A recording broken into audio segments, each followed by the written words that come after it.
Be me Cassandra, 28 years old, living in a decent apartment in the city. Got a good job in marketing. Nothing too glamorous, but it pays the bills and I'm good at it. I've always been a pretty vocal feminist and I'm not ashamed of it. My friends and I go to rallies, we're active in online groups, and we talk a lot about the systemic issues women face. The gender pay gap, the glass ceiling, reproductive rights, you name it. We've probably had a 3-hour-long discussion about it over brunch. One of the topics that comes up a lot is marriage. Most of my friends and I see it as an outdated institution, a relic of a patriarchal society designed to benefit men. We'd often get into debates about why so many men seem to be quitting marriage or are so hesitant to commit. My take was always that it was about control. Men didn't want to give up their freedom, their power in the relationship. They were afraid of being tied down, of losing the upper hand. The idea of alimony or child support was just an excuse, a way to frame women as gold diggers instead of acknowledging the unpaid labor of motherhood and homemaking. Whenever I'd hear guys online talking about their fears of false accusations, paternity fraud, or losing everything in a divorce, I'd roll my eyes. It felt so over the top, so melodramatic. Like they were the primary victims, when for centuries the system was built for them. My own parents were the exception that proved the rule, or so I thought. Robert and Susan, married for 35 years. They were my picture of stability, the one example I had that maybe, just maybe, marriage could work under the right circumstances. My dad, Robert, is a quiet, hardworking man, a civil engineer. He spent his whole life providing for us. He's not a man of many words, but his actions always spoke volumes. He fixed my car, helped me with my taxes, and always had a calm, reassuring presence. He wasn't perfect, but he was a good father. My mom, Susan, is the opposite. She's bubbly, social, the heart of the family. She was a stay-at-home mom for most of our childhood, and she was great at it. Our house was always clean, dinner was always on the table, and she was the one who helped with homework and talked to us about our problems. They seemed to balance each other out perfectly. Then there's my younger brother, Leo. He's 25, a bit of a free spirit working as a graphic designer. We've always been close, even with our different personalities. We were a normal, happy, middle-class family, or so I believed. The first crack in that perfect picture appeared on a Tuesday. I was at work trying to finish up a presentation when my phone buzzed. It was my mom. Her voice was shaky. "Cassandra, it's your father. He collapsed at work. They're taking him to St. Mary's." My world stopped. I mumbled something to my boss and ran out of the office. The drive to the hospital was a blur of traffic lights and the frantic thumping of my own heart. I found my mom and Leo in the waiting room, their faces pale with worry. My dad had suffered a major heart attack. The doctors were working on him, but it was serious. He needed emergency bypass surgery. The hours that followed were some of the longest of my life. We sat in silence, punctuated by my mom's quiet sobs and my own frantic prayers to a God I wasn't even sure I believed in. The surgery was a success, but the recovery would be long. The doctors told us he was stable, but he'd had a close call. In the days that followed, we learned more about his condition. He had a rare blood type and there were complications. He would likely need blood transfusions, and the hospital was having trouble sourcing enough. The doctor suggested family members get tested to see if we were a match. Of course, we all agreed immediately. Leo and I went the next day to give blood samples. It felt like a small, practical thing we could do in a situation where we felt so utterly helpless. We joked around a bit, trying to lighten the mood. Leo was always good at that, finding humor in the darkest moments. We didn't think anything of it. It was just a blood test. A week later, my dad was still in the ICU, but he was slowly getting better. I was at my parents' house, helping my mom sort through some paperwork when the phone rang. She answered it, and I could tell from her tone that it was the hospital. I watched as her expression shifted from concern to confusion. She kept saying, "Are you sure? There must be some mistake." She hung up the phone, her face ashen. "What is it, Mom?" I asked. "That was the hospital. They said there's a problem with the blood tests." "A problem? What kind of problem?" She wrung her hands, her eyes darting around the room as if looking for an escape.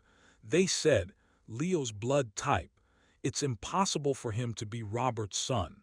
The words hung in the air, heavy and suffocating. I stared at her, my mind refusing to process what she had just said. "What are you talking about? Of course he's Dad's son. They've made a mistake. You need to call them back." But she didn't move. Tears began to well up in her eyes and a look of pure, unadulterated panic washed over her face. And in that moment I knew. It wasn't a mistake. The story came out in a flood of tears and half-finished sentences. It happened over 25 years ago. My parents had been going through a rough patch. My dad was working long hours trying to get his career off the ground. My mom felt lonely, neglected. She had a brief, stupid, regrettable affair with a man from her past, a guy she knew from college who had looked her up. It was only a few times, she insisted. It meant nothing. She ended it, and a few weeks later she found out she was pregnant with Leo. She never told anyone. She convinced herself that the baby was Robert's. Maybe she even believed it.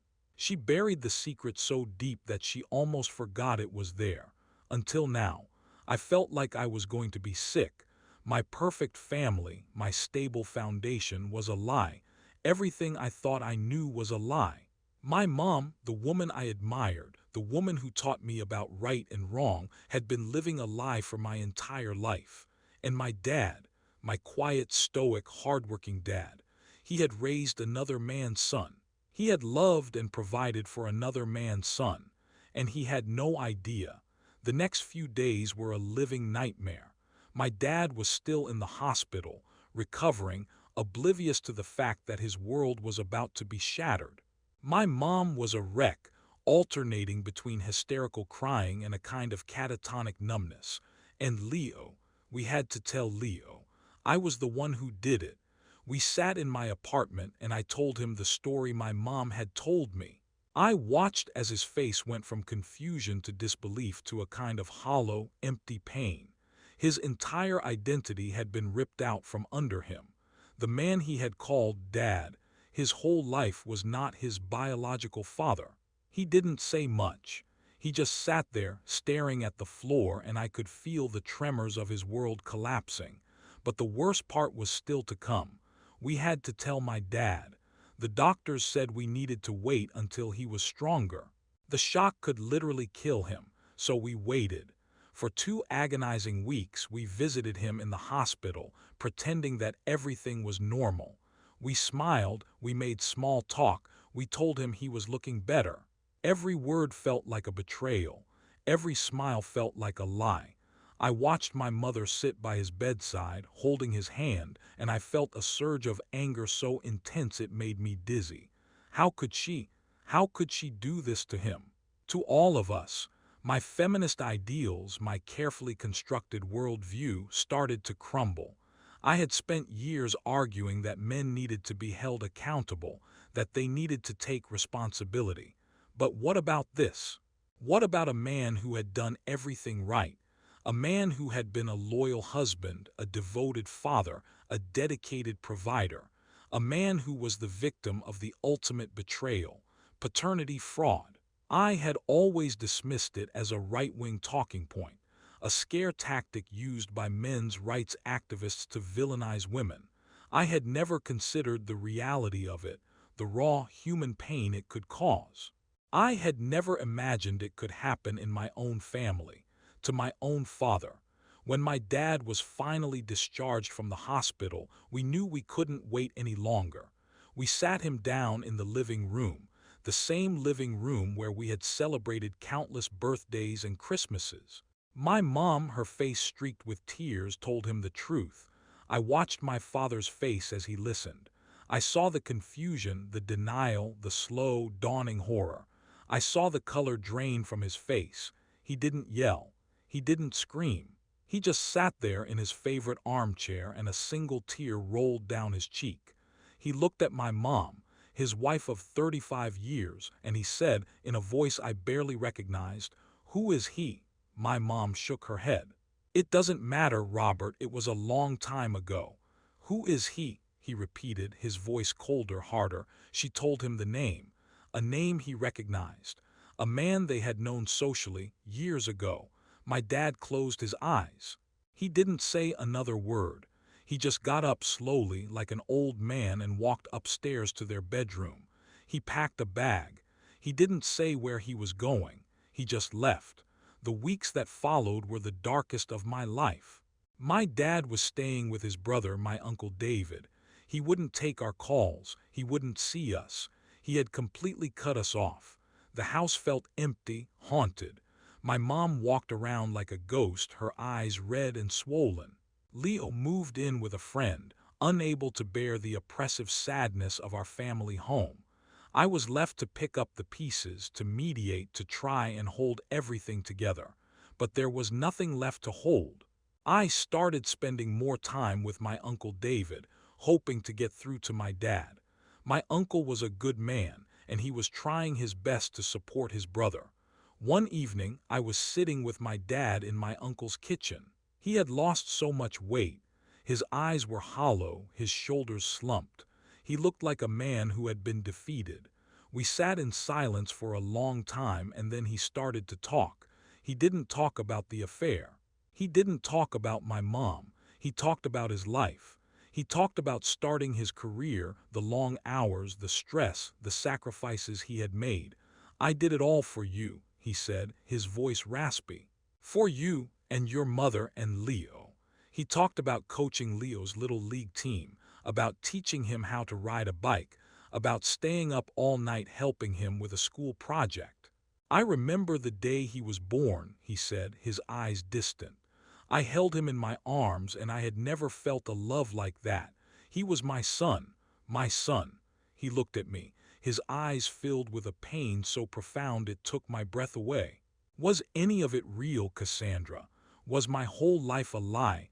I didn't know what to say. What could I say? He had been robbed of something fundamental, the right to know his own child, the trust he had placed in his wife, the very foundation of his identity as a father and a husband. It was in that moment, sitting in my uncle's dimly lit kitchen, listening to my broken father, that I finally understood. I understood why men were afraid. It wasn't about power or control. It wasn't about avoiding commitment. It was about this gut-wrenching, soul-destroying betrayal. The fear of pouring your heart, your soul, your life's work into a family, only to find out that it was all built on a lie. The fear of loving a child with all your heart, only to discover that they are not yours. It was a vulnerability I had never considered, a pain I had never acknowledged. My feminist framework had no room for this. It was a blind spot, a gaping hole in my understanding of the world. I had been so focused on the injustices women faced that I had become blind to the injustices men could face as well. I had seen the world in black and white, a simple narrative of oppressor and oppressed. But life was not that simple. It was messy and complicated and full of shades of gray. My dad filed for divorce. There was no big, dramatic courtroom battle. It was quiet and sad and final. He was fair.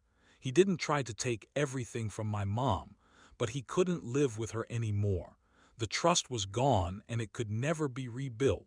Our family was broken, and it would never be the same. Leo was in a tough spot. He felt like he was caught in the middle, torn between the man who had raised him and the woman who had given birth to him. He decided to seek out his biological father. It was a painful, awkward process, but he felt it was something he needed to do. The man was shocked, of course, but he agreed to meet Leo.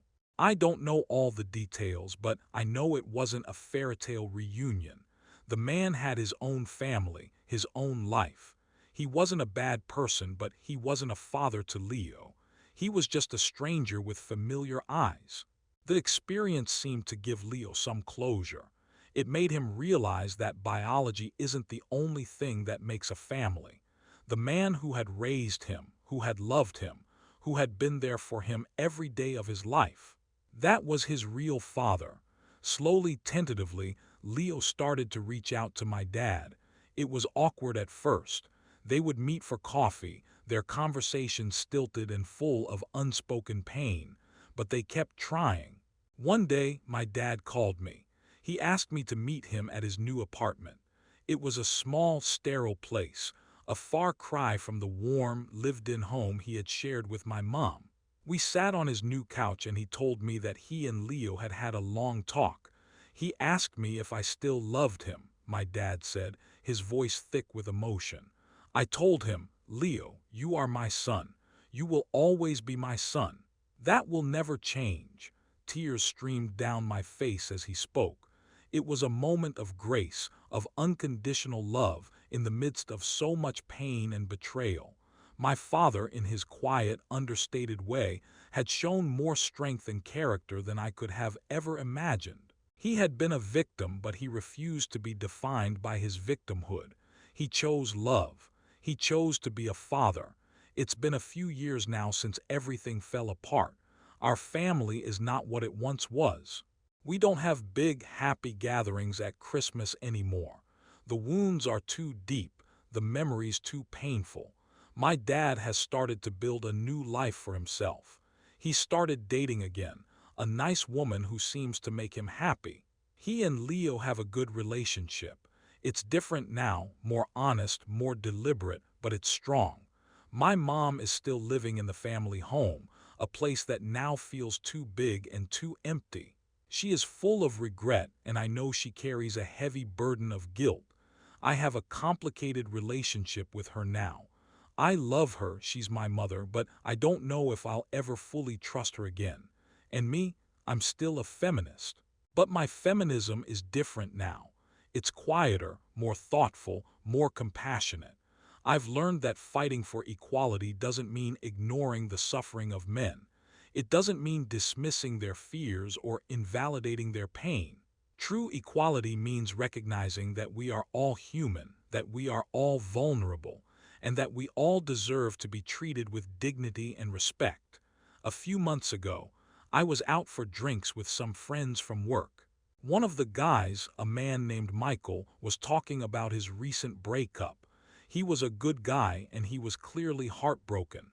He said something that stuck with me. I just don't know if I can do it again, he said, staring into his beer. I don't know if I can trust someone like that again. A year ago, I would have rolled my eyes. I would have told him to man up, to stop being so dramatic.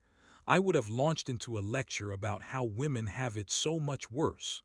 But I didn't, I just listened. And for the first time, I think I actually understood.